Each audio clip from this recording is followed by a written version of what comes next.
किसानों का खून चूस लिया। ये पसंद करें। अच्छा, मोदी को पसंद हाँ करते हैं? हाँ मोदी को खूब करके पसंद हाँ करते हैं। और बड़ा आगे हुआ। मोदी जी कुछ करेंगे, बहुत मतलब उम्मीद थी कि ऐसी कि मोदी हमारे एक पिता से भी ज्यादा बढ़ के कुछ करेंगे हम। को देखना होगा, खजाना खाली हो चुका है तो वो भरेगा भी आपसे ही और खाली भी आप। उसने लाल किले पर खड़े होकर के सबसे पहला भारत का प्रधानमंत्री वो ये है कि वो झूठ बोले। मुद्दों को किस तरीके से देखते हैं कि इस बार भाजपा के समर्थक, भाजपा पार्टी कितना बड़ा प्रभाव डालने वाली है, क्योंकि छोटी मोटी तो पार्टी है, क्या कुछ मन में दबा बैठा है। सभी पार्टियां ध्यान से देखें क्योंकि वोट सभी को चाहिए। डीजल के प्राइसेस हो गए, पेट्रोल के प्राइसेस हो गए, खाद के हो गए, यूरिया नहीं मिल रहा। आज आप जहां खड़े हो, आप किसान को एक यूरिया का कट्टा दिला दीजिए। आप पिता का भी दर्जा दे दिया था। बात करते हैं जी, कल हो जाएगी, परसों हो जाएगी। 44 करोड़ रुपए अभी भी रह रहे हैं। अच्छा, एक और पर्दे के पीछे की बात जानना चाहती हूँ मैं, जो ओपनली पूछ रही हूँ।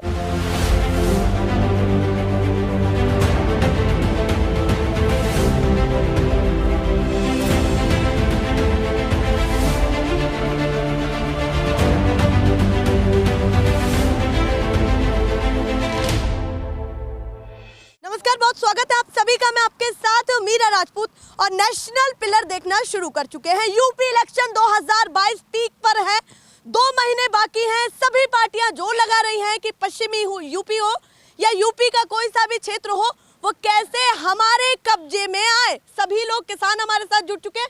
लोकेशन पहले बता देती हूँ, फिर और तमाम चीज़ों की जानकारी आपको दूंगी। बुलंदशहर रोड के किनारे हम खड़े हैं, महमूदपुर ये जगह है। और पीछे देखिए, जिसको दिखाना मैं चाहती थी, किसान एग्रो जंक्शन। तो किसानी से जुड़ी हुई बातें होने वाली हैं, क्योंकि सभी लोग किसानी से जुड़े हुए हैं, किसान हैं। मेन और भी बहुत सारे मुद्दे हैं। बीजेपी लेकर के अपनी रथ यात्रा गाजियाबाद से अयोध्या निकल चुकी है। बीच में हमने उसको कवर भी किया है कि क्या भाजपा समर्थक कह रहे हैं। अब साथ में जो ये किसान हैं, ये जो हमें मिले हैं, यहाँ पर मिले हैं, वो लोग क्या कहते हैं। जो बुलंदशहर रोड के किनारे हमको मिले हैं, क्या कहना चाहते हैं, मुद्दे क्या है, किसानी से अलग हटके हैं या और तमाम मुद्दों पर भी बात करना चाहते हैं, या कुछ और अलग विचारधारा है। मन पलटा है, नहीं पलटा है पीएम मोदी के कानून वापस लेने के बाद। तो सीधे मैं इन लोगों से बातचीत कर लेती हूँ, क्या कुछ मन में दबा बैठा है। सभी पार्टियां ध्यान से देखें क्योंकि वोट सभी को चाहिए। मन तो बहलाएंगे ही आप इनका। सबसे पहले आपसे ही बातचीत करती हूँ, क्या मन में चल रहा है अभी। वैसे तो बहुत सारे समीकरण बन रहे हैं, बार बार पब्लिक का या वोटर्स का मूड पलट रहा है। तो अभी मूड पलटा, क्या हुआ, या कुछ अलग सोच रहे हैं, या किसान 2 पार्ट में बट गया है कि समर्थन में भी दिखाई दे रहा है और विरोध में भी। जैसे भानु प्रताप है, वो अभी उनसे उनके समर्थकों से बात करके आए तो वो भाजपा के साथ थे। यहाँ पर जो और किसान हैं जमीनी स्तर पे, वो क्या सोच रहे हैं, बताइए। बात केवल मुद्दों की होगी, मुद्दे पर हम बात करेंगे। हाँ। कि वो भले ही उसने किसान कानून वापस ले लिए हों, हाँ। लेकिन किसान एकजुट है। हैं। ये मोदी की बात कर रहा हूँ मैं। 2022 में हाँ। इसको उखाड़ करके फेंक देंगे किसान। किसानों का एकजुट है। पश्चिमी यूपी से इसका सुपड़ा साफ हो चुका है। एक कटु सवाल तो आपसे भी है। जब पीएम मोदी खुद झुकते हैं और वो कहते हैं कि हम कानून वापसी ले रहे हैं, मतलब वापस कर रहे हैं, और कानून वापसी आपकी बात पर हम मान चुके हैं, तो थोड़ा आपको भी झुकना चाहिए, नहीं झुकना चाहिए। जब प्रधानमंत्री जैसे पद पर बैठे हुए पीएम मोदी झुक रहे हैं, तो आप पीछे क्यों है, ये बताइए। हम पीछे इसलिए हैं कि उसने किसानों का खून चूस लिया है। वो जुमलेबाज आदमी है। उस पर उसने भले ही 3 कृषि कानून वापस ले लिए हैं, लेकिन उसने जो है महंगाई इस कदर बढ़ा दी है कि किसानों को आज डीएपी यूरिया किसी भी कीमत में नहीं मिल रहा है। लाइन में वो खड़े हुए हैं। बिजली इस कदर बढ़ गई है। किसानों के एमएसपी पर भी गारंटी नहीं बनी है। किसानों की मांग है कि जो 750 किसान जो है शहीद हो गए हैं, उनको मुआवजा मिलना चाहिए। और जो है इसमें जितने हम पे करीब 48,000 किसानों पे जो मुकदमे हैं, वो उनको अभी वापस लेने की कोई बात नहीं है। और मैं शिकायत की 3 मांगों में से बड़ी मांग ये भी है कि वो कह रहे हैं कि जिन पर भी मुकदमे हैं वो वापस लिए जाएं। एक बड़ी मांग उनकी ये भी है। उसके बीच एक बात बताइए कि आप कह रहे हैं महंगाई भी है, बिजली का बिल भी ज़्यादा आ रहा है और सभी चीज़ों पर जो है, तमाम चीज़ों पर बढ़ रहा है, जो किसानी से जुड़े लोगों के लिए खपत ज़्यादा हो रही है और सभी चीज़ों की, या पैसे की मान लीजिए। पर दूसरी तरफ देखें तो कोरोना पैंडेमिक में अर्थव्यवस्था जो है पूरी चरमरा गई। वो भी आपको देखना होगा। खजाना खाली हो चुका है, तो वो भरेगा भी आपसे ही और खाली भी आपसे ही होगा। खाली नहीं हुआ है, खजाना खाली नहीं हुआ है। वो 21 करोड़ का जहाज खरीद रहा है, तो वो खजाना खाली खुद कर रहा है या किसान खाली कर रहा है? किसान तो कमा करके देश का पेट पालने का काम। आंकड़े के हिसाब से कह रहे हैं 21 करोड़, जरा जनता को बताइए ना खुलकर। मैं कह रहा हूँ कि वो 21,000 करोड़ का जहाज खरीद करके खुद उसमें बैठ रहा है। किसानों की कहाँ है? किसान तो जो है कमा करके भारतवर्ष की जनता का पेट पाल रहा है। वो जो है किसान जो है देश की रीढ़ की हड्डी है, उनके बारे में वो बिल्कुल नहीं सोच रहा है। उन्होंने अपने जब राष्ट्र के नाम संबोधन किया, सबसे पहला जिक्र उन्होंने यही किया कि हम किसानों के लिए सोचते हैं और किसान हमारे रीढ़ की हड्डी है। उस पर क्या सोचते हैं आप? मैम, सबसे पहले तो जो आपने आज हमारे मेहमदपुर के सारे बुजुर्ग और सारे किसान यहाँ खड़े हुए हैं, क्वेश्चन पूछा था मोदी सर के बारे में, तो मेरा तो पहले उस पर ये जवाब है कि क्या उनको 1 साल बाद ये पता लगा कि ये किसी कृषि कानून काले हैं? जब 700 किसान मर गए और इलेक्शन यूपी में आ गए, तब उनको ये रिटर्न करना पड़ा। अब वो समझ गए कि कानून काले हैं, तो ये पब्लिक को भी समझा सकते हैं ना। वो 1 महीने बाद भी कर सकते थे इस चीज़ को रिटर्न, या 15 दिन बाद भी कर सकते थे। अब इलेक्शन के पास आके जब उन्हें दिख रहा है कि बीजेपी का इम्पैक्ट वेस्टर्न यूपी में तो ख़त्म ही है और ईस्टर्न यूपी में भी अखिलेश ने अपना होल्ड बना लिया है, तो इसके हिसाब से अब वो नए फार्मर्स के लिए अखिलेश का जिक्र किया, वो कह रहे हैं जयंत चौधरी के बिना तो खुद अखिलेश यादव खड़े नहीं हो पा रहे। जयंत चौधरी का सपोर्ट चाहिए ही चाहिए अखिलेश यादव को। मैम, ये मैं आपसे इस बात की सहमत हूँ। हम सब यहाँ जितने भी किसान भाई हैं, ये सब किसान यूनियन से और लोकदल से जुड़े हुए लोग हैं। अच्छा, तो लोकदल से जुड़े जी, हुए ये सारे लोकदल की टीम है और हम उसी रैली में जहाँ से प्रस्थान करने के लिए आए हुए हैं, जो आज हमारी मेरठ में रैली हो रही है। तो यूपी के मुद्दों को किस तरीके से देखते हैं कि इस बार भाजपा के समर्थक, भाजपा पार्टी कितना बड़ा प्रभाव डालने वाली है? क्योंकि छोटी मोटी तो पार्टी है नहीं, बहुत बड़ी पार्टी है और बहुत बड़े लेवल पर उन्होंने अपना प्रचार, पॉपुलैरिटी हासिल भी की है, देश हो या विदेश। मैम, ये सब मोदी जी के कहने पे इन सब ने वोट दिया था। जितने लोग यहाँ खड़े हैं, इनमें से आधे ने मोदी जी को वोट दिया था। मैम, अच्छा। मैंने खुद मोदी जी को वोट दिया था पिछले इलेक्शन में। लेकिन उस पर आप मुझे एक सफलता बता दीजिए मोदी जी की। डीजल के प्राइसेस हो गए, पेट्रोल के प्राइसेस हो गए, खाद के हो गए, यूरिया नहीं मिल रहा। आज आप जहाँ खड़े हो, आप किसान को एक यूरिया का कट्टा दिला दीजिए। आप आपके माध्यम से, आपके चैनल के माध्यम से आप बोलिए कि यूरिया और डीएपी का कट्टा भी लाइन में लग के किसान को मिल रहा है। जब तक गन्ने की पेमेंट की वो बात करते हैं जी कल हो जाएगी, परसों हो जाएगी, 44 करोड़ रुपए अभी भी हमारी शुगर मिल्स जो सिम्बावली और ब्रजनाथपुर शुगर मिल्स हैं, उसका भी इन किसानों का पेमेंट नहीं हुआ है। तो कोई भी मुद्दा हो, आप गैस सिलेंडर का मुद्दा ले लीजिए, आजकल गाँव में चूल्हे चलने शुरू हो गए। तो जितनी भी उनकी योजनाएं थी, मुझे नहीं लगता जो इन्होंने कैबिनेट में बैठ के योजनाएं बनाई वो हवा में बनी, लेकिन धरातल पे एक भी योजना धरातल पे नहीं आई, उतरी हुई दिखाई नहीं दी। अच्छा, ये कहते हैं कि दुश्मन में भी हम कमियां ढूंढ लेते हैं और दुश्मन में भी हम खूबियां ढूंढ लेते हैं, दोनों ही चीजें होती हैं। तो खूबी क्या रही और कमी आपने बताई दी है। कुछ खूबी हुई और हुई तो क्या हुआ, ये बताइए। सबसे पहला मोदी में खूबी ये है कि वो सबके सामने झूठ बोलने वाला भारतवर्ष में पहला प्रधानमंत्री है। इससे पहले सबसे पहली खूबी उसमें यह है कि वो सबसे पहले झूठ बोलता है। उसने लाल किले पर खड़े होकर के सबसे पहला भारत का प्रधानमंत्री वो ये है कि वो झूठ बोला कि हमने किसानों का 90% पेमेंट कर दिया है, जो कि आज तक गन्ने का पेमेंट नहीं हुआ है। किसानों की रजाई नहीं भरी है, घर में नमक मिर्च नहीं है, बच्चों की फीस नहीं जा रही है, किसान क्या करेगा? अच्छा, और लोगों से भी मैं बातचीत करती हूँ।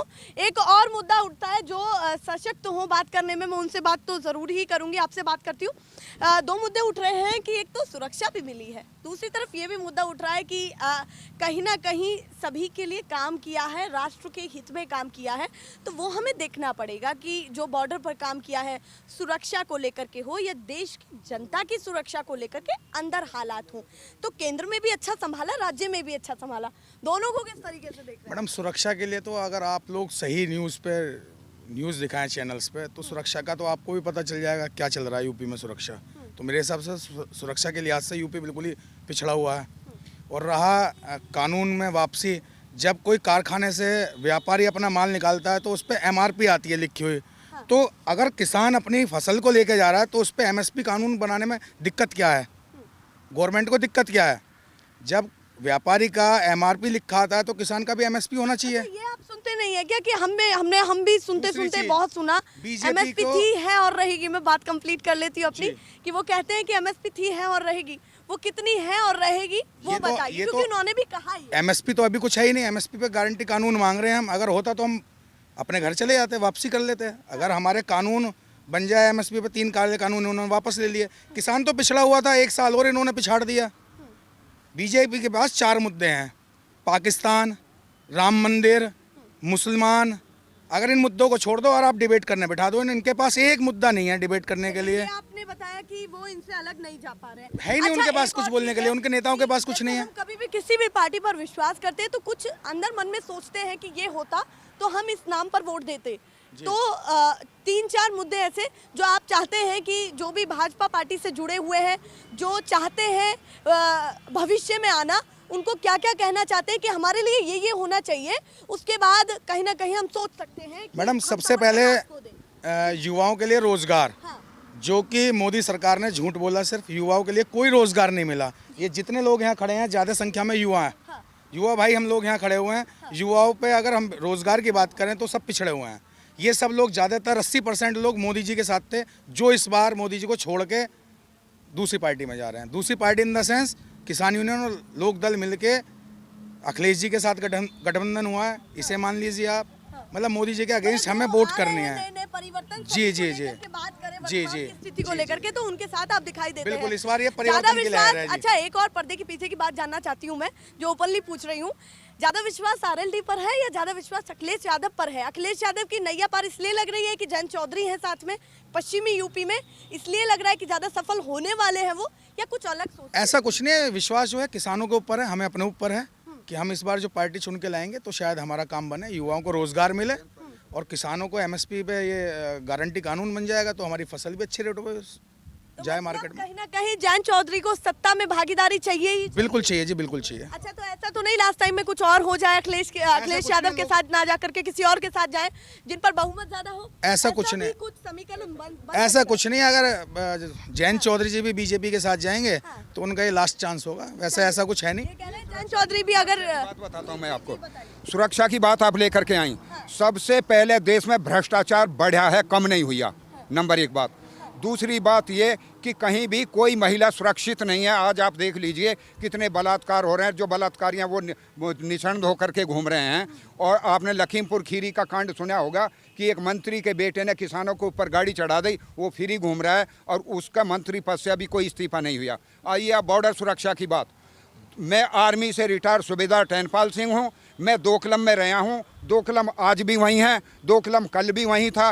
केवल जनता के दिमाग को भटकाने के लिए, जनता की सोच को भटकाने के लिए वो दोकलम का विवाद लेकर के आ गए। निष्पक्ष पत्रकारिता करती हूँ तो मन में बहुत सारे सवाल चलते हैं, क्योंकि हर दिन कुछ नया देखती हूँ जनता के बीच में। आप ये देखिए, परसों मैं गई, 1 मिनट मैं अपनी बात पूरी कंप्लीट कर लेती हूँ। परसों मैं गई तो एक ऐसे ही आर्मी से रिटायर्ड ऑफिसर थे, उन्होंने बोला मुझसे कि कहीं ना कहीं हम किसानों की तरफ देखते हैं तो निराशा देखने के लिए मिलती है, पर वहीं बॉर्डर की तरफ देखते हैं तो कहीं ना कहीं हमें थोड़ा बहुत सेटिस्फेक्शन मिलता है कि वहाँ पर कुछ हुआ है। तो जहाँ है वहाँ थोड़ी तारीफ करनी चाहिए हमको या नहीं करनी चाहिए? बॉर्डर की सुरक्षा जितनी कांग्रेस ने की थी, हालांकि मैं कांग्रेस नहीं हूँ, कांग्रेसी नहीं हूँ, जितनी कांग्रेस ने की इतनी इसने बिल्कुल नहीं की। नहीं, मैं भाजपा की बात कर भाजपा की बात है। भाजपा ने तो केवल जनता के दिमाग को भटकाने के लिए एक दोकलम विवाद लेकर के आ गए वो। हाँ। अच्छा बाबा बताइए आप, ना वैसे डिस्कशन चल रहा है, बातचीत चल रही है, बताइए आप क्या सोचते हैं? हम? अच्छा, आप क्या सोचते हैं कि आप किसको ज्यादा पसंद करते हैं यूपी में? हम तो मोदी पसंद करें। अच्छा, मोदी को पसंद हाँ, करते हैं? हाँ, मोदी को खोल करके हाँ। पसंद करते हैं? और बढ़ा के वहाँ अच्छा, उन्हें आगे कितने रौंद काट ले। अच्छा, क्यों इतना ज्यादा? नहीं, 1 मिनट, वो जो कह रहे हैं उनको बिल्कुल कहने दिया जाए। तो आप मोदी जी को पसंद करते हैं? हाँ। क्या क्या चीजों को लेकर के आप उनको पसंद करते हैं कि मन में बिठा रहे हैं? अच्छा, बताइए। चीज कुछ नहीं है, अच्छा, चीज- लेना देना किसी का कुछ नहीं। अच्छा, हाँ। मतलब कुछ अब इनका व्यक्तिगत मामला चल रहा है यहाँ पर, वैसे अभी तक मुद्दा गंभीर था। अच्छा बाबा एक बात बताइए, मैं थोड़ा गंभीर, देखिए मुद्दा वाकई गंभीर है कि यूपी में इस बार आप चुनेंगे किसको, क्योंकि जब तक आप सियासत को मजबूत नहीं करते हैं और देश की राजनीति को मजबूत नहीं करते, तब तक जनता का विकास होता नहीं है। तो बहुत सारे कॉम्पिटिटर हैं, एक के बाद एक दूसरे पर दावे ठोक रहे हैं। बीजेपी हो, सपा हो, बसपा हो और ओवैसी जी हो, जो कहीं ना कहीं पूरा काम करते हैं वोट काटने का, तो सभी को देख रहे हैं, जानते भी होंगे थोड़ा सा। तो आप क्या समझते हैं? दुनिया चल रही है। अच्छा, हैं? तो आपका वोट मोदी जी को? हाँ बिल्कुल। वो पूरा कह कह रहे हैं कि भैया हमारा वोट तो मोदी जी को है। ये अलग अलग विचारधाराएं यहाँ से निकल रही हैं जो सभी लोग बात कर रहे हैं। और सबसे मेन चीज़ है कि सबके मुंह पर मुस्कुराहट आ जाती है कि कोई किसी के भी बारे में बात कर रहा हो तो हंस देते हैं गाँव वाले, ठीक है सब चलता रहना चाहिए। चलिए आप बताइए, आप सोचते क्या है? युवाओं की तरफ जाएंगे, बुजुर्गों की तरफ जाएंगे, मुद्दे पर किस मुद्दे पर बात करेंगे बताइए। नहीं मैम, मुद्दे पे तो क्या है, सबसे बड़ी चीज़ है हमारी जो युवा हैं, हम भी युवा हैं, हमारे भाई हैं, ये सभी हैं। और हमारे लिए तो इतनी निराशा है इस सरकार में। हमने इनको वोट दिया काफ़ी कि भाई मोदी जी कुछ करेंगे, बहुत मतलब उम्मीद थी कि ऐसी कि मोदी हमारे एक पिता से भी ज़्यादा बढ़ के कुछ करेंगे हमारे लिए। लेकिन अभी पिता का भी दर्जा दे दिया था एक टाइम पे, लेकिन अभी हमारे जूते का भी दर्जा उनके लिए है कि अगर जो हमारे गांव में कोई आए भाजपा का तो हम उसे जूते का भी दर्जा देने के लिए तैयार हैं। एक टाइम था हम रैली करा रहे थे, मोदी की में चल रहे थे, एक टाइम आज ये है कि हम जयंती की रैली में जा रहे हैं। कुछ उम्मीद थी, लेकिन उम्मीद उन्होंने बिल्कुल हताशा कर दिया, हमें इतना निराश किया कि पहले तो भैंसें चोरी हो रही थी, अब हमारी पत्ता गोभी चोरी करके भी चोर ले जाने लगे जो थाने में जा रहे हैं। मोटर चोरी हैं, कल ही हमारे गांव में लगभग 3-4 मोटर चोरी हुई हैं। तो कहीं भी ऐसा मतलब जुमलेबाजी की सरकार है, बाकी हमें कुछ ऐसा नहीं लग रहा कि किसी इससे आगे भी कोई उम्मीद नहीं रखते। मतलब आप पर्सनली देखते तो निराशा होती हुई दिखाई दे काफ़ी है, लगभग सभी लोग हैं जो जुड़ रहे थे। हमारे जो युवा दल था वो सभी इससे जुड़े थे, लेकिन अभी कोई नहीं है। आप जल्दी बताइए किसको समर्थन देंगे आप? समर्थन सीधा हमारा आरएलडी के लिए है। आरएलडी के लिए आप? हाँ, आरएलडी के लिए, आरएलडी के लिए आप? आरएलडी के लिए है, आरएलडी के लिए। बताइए। मोदी जी अगर ये तीनों कानून सही थे, हाँ, किसानों के भलाई के लिए, हाँ। तो फिर पीछे क्यों हट गए, वापस क्यों ले लिए? मोदी जी जवाब दीजिए कि अगर ऐसा था तो पीछे क्यों हट गए, अगर कानून सही थे तो पीछे क्यों हट गए? जवाब दीजिए। बहुत सारे उलटफेर हो रहे हैं इस यूपी में, देखते रहिए। पर फिलहाल के लिए नमस्कार।